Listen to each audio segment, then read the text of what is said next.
ನಾವು ಕೇವಲ ಈ ಸೋಷಿಯಲ್ ಮೀಡಿಯಾಗಳ ಒಂದು ಜಾಲದಲ್ಲಿ ನಾವು ಬಳಲ್ತಾ ಇದ್ದೀವಿ, ಅದರಲ್ಲಿ ಸಿಕ್ಕಾಕ್ಕೊಂಡಿದ್ದೀವಿ ಆ ಕಾರಣದಿಂದ ಅಂತ ನನಗನ್ನಿಸ್ತದೆ. ಸೊ ಏನು ಮಾಡ್ಬೋದಿತ್ತು ಅಂತಂದರೆ, ಸೊ ನಮ್ಮ ಬರಹಗಳೇ ಬಹುಶಃ ದಾರಿದೀಪಗಳಾಗ್ಬೋದಿತ್ತು, ನಮ್ಮ ಬರಹಗಳೇ ಅದು ಬೆಳಕಿನ ದೊಂದಿಗಳಾಗ್ಬೋದಿತ್ತು ಅಂತ ನನಗನ್ನಿಸ್ತದೆ. ಈ ಕರ್ನಾಟಕ ಲೇಖಕಿಯರ ಸಂಘ ಒಂದು ರೀತಿಯಲ್ಲಿ ನನ್ನೊಳಗೆ ಆಳವಾಗಿ ಇಳಿದಿರ್ತಕ್ಕಂಥ ಸಂಘ. ಈ ಸಂಘದ ನಂಟು ಮೊದಲಿಂದಲೂ ಕೂಡ ನನಗಿದೆ. ಮೊದಲನೇದಾಗಿ ಒಬ್ಬ ಮಾಧ್ಯಮದ ಪ್ರತಿನಿಧಿಯಾಗಿ ಈ ಸಂಘದ ಜೊತೆಗೆ ಒಡನಾಡುವಂತಹ ಅವಕಾಶ ತುಂಬ ಹತ್ತಿರದಿಂದ ನನಗೆ ಬಂದಿದೆ. ಅಷ್ಟೇ ಅಲ್ಲ, ಮಂಗಳೂರಿನಲ್ಲಿ ಕರ್ನಾಟಕ ಲೇಖಕಿಯರ ಸಂಘದ ರಾಜ್ಯ ಸಮ್ಮೇಳನ ನಡೆದಾಗ ಅದನ್ನು ಮುನ್ನಡೆಸಿದವರ ಜೊತೆಯಲ್ಲಿ ನಾನು ಕೂಡ ಇದ್ದೆ. ಅದನ್ನು ಮುನ್ನಡೆಸಿದೆ ಒಂದು 4 ಹೆಜ್ಜೆ ಎನ್ನುವ ಹೆಮ್ಮೆ ನನಗಿದೆ. ಆಗ ಎಚ್.ಎಸ್. ಪಾರ್ವತಿಯವರು ಅಧ್ಯಕ್ಷರಾಗಿದ್ದರು. ಅದಲ್ಲದೆ ವಸುಂಧರಾ ಭೂಪತಿಯವರು ಅಧ್ಯಕ್ಷರಾಗಿದ್ದಾಗ, ನಾನು ETV ಚಾನೆಲ್ನ ಮುಖ್ಯಸ್ಥರಾಗಿದ್ದಾಗ ಅವರು ಎಲ್ಲ ಲೇಖಕಿಯರ ಬಗ್ಗೆ ಅವರ ಕವನವಾಚನ ಮತ್ತು ಬೇರೆ ಬೇರೆ ರೀತಿಯ ಸಾಕ್ಷ್ಯಚಿತ್ರಗಳನ್ನು ಮಾಡಿಕೊಂಡು ನನ್ನತ್ತ ಬಂದಿದ್ದರು. ಅವರು ಅದನ್ನು ETVಯಿಂದ ಕೊಂಡು ಅದನ್ನು ಪ್ರಸಾರ ಮಾಡಬೇಕು ಅನ್ನುವ ಹಂತಕ್ಕೆ ಮಾತುಕತೆ ತಲುಪಿದ್ದಾಗ ಅವರು ಇದರಿಂದ ಅಧ್ಯಕ್ಷ ಸ್ಥಾನದಿಂದ ಇದು ಮಾಡಿದ್ರು, ಚೇಂಜ್ ಆಯಿತು. ಹಾಗಾಗಿ ಮತ್ತೆ ಅದು ಮುಂದುವರಿಲಿಲ್ಲ. ಸೊ ಈ ಎಲ್ಲ ನೆನಪುಗಳಿದೆಯಲ್ಲ, ಅದು ಕರ್ನಾಟಕ ಲೇಖಕಿಯರ ಸಂಘದ ಜೊತೆಗೆ ತುಂಬ ಖುಷಿಯಾಗುತ್ತೆ. ಇವತ್ತು ಹಾಲೊಳಗಡೆ ಬಂದಾಗಲೇ ಎಂಥ ತುಂಬ ಸಂಭ್ರಮ ಅಂತಂದರೆ ತುಂಬ ಖುಷಿಯಾಯಿತು.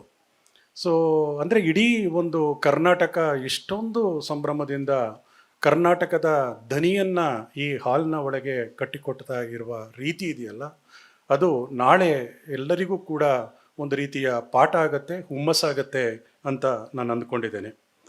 ಸೊ ನನಗೆ ಒಂದು ಮೇಡಮ್ ಸುನಂದಮ್ಮ ಹೇಳಿದ್ರು, ಬೈಲಾ ತಿದ್ದುಪಡಿ ಮಾಡ್ತಾ ಇದ್ದೀವಿ ಅಂತ. ಒಂದು ಸಜೆಷನ್ನು ನನಗನ್ನಿಸ್ತದೆ ಏನಂತಂದರೆ, ಅಲ್ಲ ಅವಾಗಲಿಂದ ಟೇಬಲ್ ತೆಗೆದಿಡ್ತಾ ಇದ್ದೀವಿ, ಆ ಕಡೆ ಕುರ್ಚಿ ಇಡ್ತಾ ಇದ್ದೀವಿ, ಜೊತೆಗೆ ಓಡಾಡ್ತೀವಿ, ಬ್ಯಾನರ್ ಕಟ್ತೀವಿ. ಹಾಗಾಗಿ ನನಗನ್ನಿಸ್ತದೆ ಬಹುಶಃ ನನಗೆ ಎಸ್ ಜಿ ಸಿದ್ದರಾಮಯ್ಯ ಇವರೆಲ್ಲರಿಗೂ ಕೂಡ ಮತದಾನದ ಹಕ್ಕಿಲ್ಲದ ಸಹಸದಸ್ಯತ್ವ ಕೊಡಿ ಅಂತ. ಸೊ ಯಾಕೆ ಅಂತಂದರೆ ಈ ಥರದಲ್ಲಿ ಸಾಕಷ್ಟು ಜನರು ಆ್ಯಕ್ಚುಲಿ ಜಿ ನಾರಾಯಣರು ಇಂದ ಶುರುವಾಗಿ ನಮ್ಮವರೆಗೆ ಕೂಡ ನಾವು ಇವರ ಜೊತೆ ನಡ್ಕೊಂಡು ಬಂದಿರೋದ್ರಿಂದ ಸೊ ಈ ರೀತಿ ಹೇಳಬೇಕಾಗಿ ಬಂತು. ಯಾಕೆ ಮಹಿಳೆ ಅತ್ಯಂತ ಇಂಪಾರ್ಟೆಂಟ್ ಅಂತ ನನ್ನ ಒಂದು ಯಾನದಲ್ಲಿ ಅನ್ನಿಸ್ತು ಅಂತಂದರೆ, ನಾನು ETV ಸಂಪಾದಕನಾಗಿದ್ದಾಗ ಒಂದು ಎಕ್ಸ್ಪೆರಿಮೆಂಟ್ ನಡೀತು.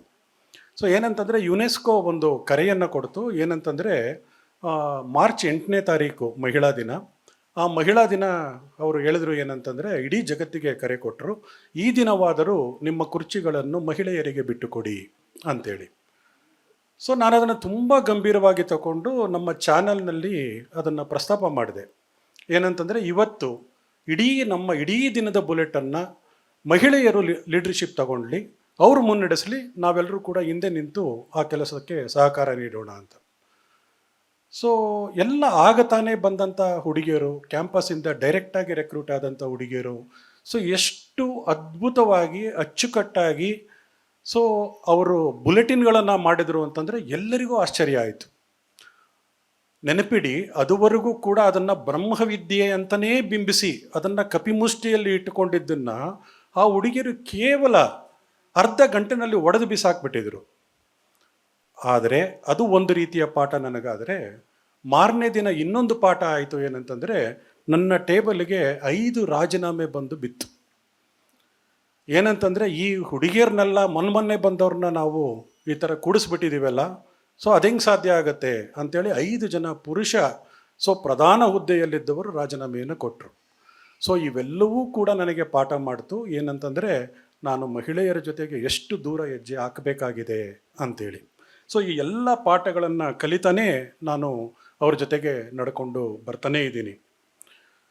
ಕನ್ನಡ ಸಾಹಿತ್ಯ ಪರಿಷತ್ತಿಗೆ ಒಂದು ಸಲ ಹೋಟೆಲ್ ಉದ್ಯಮಿ ಒಬ್ಬರು ಅಧ್ಯಕ್ಷರಾದರು. ಎಲ್ಲಿಯ ಹೋಟೆಲ್ ಉದ್ಯಮ ಮತ್ತು ಎಲ್ಲಿಯ ಕನ್ನಡ ಸಾಹಿತ್ಯ ಪರಿಷತ್ ಅಂತೆಲ್ಲರೂ ಆಶ್ಚರ್ಯಪಡಬೇಕಾದ್ರೆ, ಪಿ ಮೊಹಮ್ಮದ್ ಅವರು ಒಂದು ವ್ಯಂಗ್ಯ ಚಿತ್ರವನ್ನು ಬರೆದರು, ಕಾರ್ಟೂನ್ ಬರೆದರು. ಏನಂತಂದರೆ, ಕನ್ನಡ ಸಾಹಿತ್ಯ ಪರಿಷತ್ತು ಅದರ ಮುಂದೆ ಹೋಟೆಲ್ನ ಮುಂದೆ ಇರುತ್ತಲ್ಲ ಬೋರ್ಡು, ಆ ರೀತಿಯ ಒಂದು ಬೋರ್ಡ್ ಇದೆ. ಇಲ್ಲಿ ಶುಚಿಯಾದ ಮತ್ತು ರುಚಿಯಾದ ಕನ್ನಡ ಸಾಹಿತ್ಯ ಸಿಗುತ್ತದೆ. ಆದರೆ ನನಗೆ ಆತಂಕ ಆಗ್ತಿರೋದೇನಂತಂದರೆ, ಯಾವುದನ್ನು ತಮಾಷೆ ಅಂತೇಳಿ ವ್ಯಂಗ್ಯ ಅಂತೇಳಿ ಪಿ ಮೊಹಮ್ಮದ್ ಬರೆದ್ರೋ ಅದು ಇವತ್ತು ನಿಜ ಆಗ್ತಾ ಇದೆ. ಏನಂತಂದರೆ ನಾವೆಲ್ಲರೂ ಕೂಡ ಅಂದರೆ ನಮ್ಮ ಕಾಲದ ಆತಂಕಗಳನ್ನು ಆಚೆ ಇಡೋದರ ಬದಲು ನಮ್ಮ ಕಾಲದ ತಲ್ಲಣಗಳ ಬಗ್ಗೆ ಮಾತನಾಡೋದನ್ನು ಬಿಟ್ಟು, ಸೊ ನಮ್ಮ ಕಾಲದ ಎಲ್ಲ ರೀತಿಯ ಒಂದು ಏನು ತಳಮಳ ಇದೆ ಅದನ್ನು ನಮ್ಮ ಬರಹದಲ್ಲಿ ಬಿಂಬಿಸೋದನ್ನು ಬಿಟ್ಟು ನಾವು ಏನಂತಂದರೆ ಶುಚಿಯಾದ ಮತ್ತು ರುಚಿಯಾದ ಸಾಹಿತ್ಯವನ್ನು ಕಟ್ಟಿಕೊಡೋದಕ್ಕೆ ಪ್ರಯತ್ನ ಮಾಡ್ತಾ ಇದ್ದೀವೇನೋ ಅನ್ನುವ ಆತಂಕ ನನಗಿದೆ. ಯಾಕೆ ಅಂತಂದರೆ ನೋಡಿ, ಒಂದು ತಂತ್ರಜ್ಞಾನ ತುಂಬ ದೊಡ್ಡದಾಗಿ ಒಳಗಡೆ ಹೆಜ್ಜೆ ಇಟ್ಟಿದೆ. ಮತ್ತು ನಾನು ಡಿಜಿಟಲ್ ಮೀಡಿಯಮ್ಮಲ್ಲಿ ಕೆಲಸ ಮಾಡ್ತಿರೋನು ಕೂಡ, ಅದರ ಓಟರಿ ಆಗಿದ್ದರೂ ಕೂಡ ಇವತ್ತು ನೋಡಿದರೆ ಕನ್ನಡ ಸಾಹಿತ್ಯ ಯಾವ ರೀತಿ ಅಂತಂದರೆ, ಇವತ್ತು ಒಂದು ಏನು ಸ್ಟೇಟಸನ್ನು ಹಾಕ್ತಾರಲ್ಲ, ಆ ಸ್ಟೇಟಸನ್ನು ಬಿಟ್ಟು ಮುಂದೆ ಹೋಗಕ್ಕೆ ಆಗದೇ ಇರೋಷ್ಟು ಉಸಿರುಗಟ್ಟುವ ರೀತಿಯ ಬರಹಗಳು ಬರ್ತಾ ಇದೆ. ನಾನು ಅವಧಿಯ ಸಂಪಾದಕ ಕೂಡ ಹೌದು, ಡಿಜಿಟಲ್ ಮ್ಯಾಗಝೈನ್ನ ಸಂಪಾದಕ. ಆ ಒಂದು ಬೆಳವಣಿಗೆ ಎಷ್ಟು ವಿಚಿತ್ರವಾಗಿ ನಮಗೆ ಕಾಣುತ್ತೆ ಅಂತಂದರೆ, ಈಗ ಬರ್ತಾ ಇರುವ ಎಲ್ಲ ಬರಹಗಳು, ಬಹುತೇಕ ಬರಹಗಳು ಅವು ಕೇವಲ ಒಂದು ಏನಂತಂದರೆ 100 ಪದಗಳನ್ನು ದಾಟಲಾರದ ಬರಹಗಳು ಬರ್ತದೆ. ಅಂದರೆ ಎಲ್ಲರೂ ಕೂಡ ದೇ ಆರ್ ಆಟೋ ಟ್ಯೂನ್ಡ್. ಏನಂತಂದರೆ ಫೇಸ್ಬುಕ್ಕಲ್ಲಿ ಒಂದು ಸ್ಟೇಟಸ್ ಬರಿಬೇಕಲ್ಲ, ಅಷ್ಟಕ್ಕೆ ಮಾತ್ರ ಅವರ ಒಂದು ಬರಹದ ತಾಕತ್ತು ಅನ್ನುವ ಕಾಲಕ್ಕೆ ಬಂದು ನಿಂತುಬಿಟ್ಟಿದ್ದೇವೆ. ಬರೀ ಅಷ್ಟೇ ಆಗಿದ್ದರೆ ಅದರ ಒಂದು ಏನು ಗಟ್ಟಿತನ ಇದೆಯಲ್ಲ, ಆ ಗಟ್ಟಿತನ ಕೂಡ ಅಷ್ಟಕ್ಕೇ ಇಳಿತಾ ಇದೆ. ಸೊ ಯಾಕೆ ಹೀಗಾಗ್ತಾ ಇದೆ? ಸೊ ತಂತ್ರಜ್ಞಾನವನ್ನು ಸರಿಯಾಗಿ ಬಳಸ್ಕೊಳ್ಲಿಕ್ಕಾಗೋದಿಲ್ವಾ? ಆಗುತ್ತೆ, ಖಂಡಿತ ಆಗುತ್ತೆ. ಸೊ ತಂತ್ರಜ್ಞಾನ ಅನ್ನೋದು ನಮಗೆ ಪ್ಲಸ್ ಪಾಯಿಂಟ್ ಆಗಬೇಕಾಗಿತ್ತು. ಆದರೆ ಪ್ಲಸ್ ಪಾಯಿಂಟ್ ಆಗೋದರ ಬದಲು ನಾವು ತಂತ್ರಜ್ಞಾನದ ಮೋಡಿಗೆ ಸಿಕ್ಕು ನಾವೇನು ಮಾಡ್ತಾ ಇದ್ದೀವಿ ಅಂತಂದರೆ, ತಂತ್ರಜ್ಞಾನ ನಮ್ಮ ಮೇಲೆ ಒಂದು ಮಾಯದ ಬಲೆ ಬೀಸುತ್ತಲ್ಲ, ಅದಕ್ಕೆ ಸಿಲುಕಿ ಹಾಕ್ಕೊಂಡ್ಬಿಟ್ಟಿರುವಂಥ ಪರಿಸ್ಥಿತಿಗೆ ನಾವು ಬಂದು ನಿಂತಿದ್ದೇವೆ. ಅದರಿಂದ ಬಿಡಿಸ್ಕೊಳ್ಳೋ ಅಂಥದ್ದನ್ನು ನಾವು ಮಾಡದೇ ಹೋದರೆ ಬಹುಶಃ ನಮ್ಮ ಮುಂದಿನ ಸಾಹಿತ್ಯ ಇದೆಯಲ್ಲ, ನಾವು ತುಂಬ ಜೊಳ್ಳುಗಳನ್ನು ಸೃಷ್ಟಿಸ್ತೀವಿ. ಈಗಾಗಲೇ ಆ ಸೃಷ್ಟಿ ಮಾಡುವ ಕಾಲ ಇದೆಯಲ್ಲ, ಸೊ ಅದರ ಬಗ್ಗೆ ಎಚ್ಚರ ಇಟ್ಟುಕೊಂಡು ನಾವು ಹಿಂದೆ ಸರಿಬೇಕಾದಂಥ ಅಗತ್ಯ ಇದೆ ಅಂತ ಅನ್ನಿಸ್ತದೆ. ಯಾಕೆ ನನಗೆ ಈ ಆತಂಕ ಆಗುತ್ತೆ ಅಂತಂದರೆ, ಈಗಾಗಲೇ ಜಗತ್ತಿನಲ್ಲಿ, ಅದರಲ್ಲೂ ಇಂಗ್ಲೀಷ್ ಸಾಹಿತ್ಯದಲ್ಲಿ ನಾವು ನೋಡ್ತಾ ಬಂದರೆ, ಇವತ್ತು ಸಾಹಿತ್ಯವನ್ನು ಅಂದರೆ ಅದ್ಭುತವಾದ ಕ್ಲಾಸಿಕ್ಗಳನ್ನು ಕೂಡ ಇವತ್ತು ಕಂಡೆನ್ಸ್ ಮಾಡಿ, ಇವತ್ತು ನೋಡಿ ಏನಂತಂದರೆ ಟ್ವಿಟರ್, ಈಗ ಎಕ್ಸ್ ಅಂತ ಕರಿತೀವಲ್ಲ, ಸೊ ಮೊದಲು 140 ಅಕ್ಷರಗಳಿತ್ತು, ಈಗ ಅದನ್ನು 280 ಅಕ್ಷರಗಳಿಗೆ ವಿಸ್ತರಿಸಿದ್ದಾರೆ. 280 ಅಕ್ಷರಗಳಲ್ಲಿ ಶೇಕ್ಸ್ಪಿಯರ್ನ ನಾಟಕಗಳನ್ನು ಕಟ್ಟಿಕೊಡ್ತಾ ಇದ್ದಾರೆ. ಸೊ ಚಾರ್ಲ್ಸ್ ಡಿಕನ್ಸ್ನ ಕಥೆಗಳನ್ನು, ಕಾದಂಬರಿಗಳನ್ನು ಕಟ್ಟಿಕೊಡ್ತಾ ಇದ್ದಾರೆ. ಸೊ ಈ ರೀತಿಯ ಕಾಲಕ್ಕೆ ನಾವು ಬಂದು ನಿಂತುಬಿಟ್ಟಿದ್ದೇವೆ. ಸೊ ಆ ರೀತಿಯ ಮಾಡೆಲನ್ನೇ ನಾವು ಕಣ್ಣು ಮುಚ್ಚಿ ಅನುಸರಿಸ್ತಾ ಇರುವಂಥ ಕಾಲದಲ್ಲಿ ಎಲ್ಲೋ ಒಂದು ಕಡೆ ಈ ತಂತ್ರಜ್ಞಾನ ಅನ್ನೋದು ನಮ್ಮನ್ನು ತಿಂದಾಕಿಬಿಡುತ್ತೇನೋ ಅಂತ ಅನ್ನಿಸ್ತದೆ. ಆಗಲೇ ಹೇಳಿದಾಗೆ, ಯಾಕೆ ನಮ್ಮ ಮಧ್ಯೆ ಇವತ್ತು ಇಷ್ಟು ದಾರುಣವಾಗಿ ನಡೀತಾ ಇರತಕ್ಕಂಥ ದಾಳಿಗಳು, ಆಗ್ತಾ ಇರುವಂಥ ಸಾವುಗಳು ನಮ್ಮನ್ನು ತಲ್ಲಣಿಸೋ ಹಾಗೆ ಮಾಡ್ತಿಲ್ಲ ಅಂತಂದರೆ, ನಾವು ಕೇವಲ ಈ ಸೋಷಿಯಲ್ ಮೀಡಿಯಾಗಳ ಒಂದು ಜಾಲದಲ್ಲಿ ನಾವು ಬಳಲ್ತಾ ಇದ್ದೀವಿ, ಅದರಲ್ಲಿ ಸಿಕ್ಕಾಕ್ಕೊಂಡಿದ್ದೀವಿ ಆ ಕಾರಣದಿಂದ ಅಂತ ನನಗನ್ನಿಸ್ತದೆ. ಸೊ ಏನು ಮಾಡ್ಬೋದಿತ್ತು ಅಂತಂದರೆ, ಸೊ ನಮ್ಮ ಬರಹಗಳೇ ಬಹುಶಃ ದಾರಿ ದೀಪಗಳಾಗ್ಬೋದಿತ್ತು, ನಮ್ಮ ಬರಹಗಳೇ ಅದು ಬೆಳಕಿನ ದೊಂದಿಗಳಾಗ್ಬೋದಿತ್ತು ಅಂತ ನನಗನ್ನಿಸ್ತದೆ.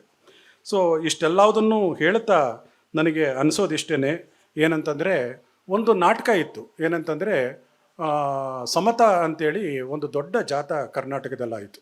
ಮಹಿಳೆಯರ ಒಂದು ದನಿಯನ್ನು ಹಿಡಿದು ಹೊರಟಂತಹ ಮಹಿಳಾ ಜಾಥಾ ಅದು. ಅದರಲ್ಲಿ ಒಂದು ನಾಟಕವನ್ನು ಅವರು ಪ್ರಕಟಿಸಿದರು. ಏನಂತಂದರೆ ಈ ರಾತ್ರಿ ಎಚ್ಚರಾಗಿರೋಣ ಅಂತೇಳಿ. ಆ ನಾಟಕ ಎಷ್ಟು ಅದ್ಭುತವಾಗಿತ್ತು ಅಂತಂದರೆ, ಅದರಲ್ಲಿ ಹೇಳ್ತಾರೆ ಏನಂತಂದರೆ, ಇವತ್ತಿನ ಅಂದರೆ ಆ ಮನೆಯ ತಾಯಿ ಹೇಳ್ತಾರೆ ಬೇರೆಯವರಿಗೆ, ಬೇರೆ ತಾಯಿಯಂದಿರಿಗೆ, ಈ ರಾತ್ರಿ ಎಚ್ಚರಾಗಿರೋಣ.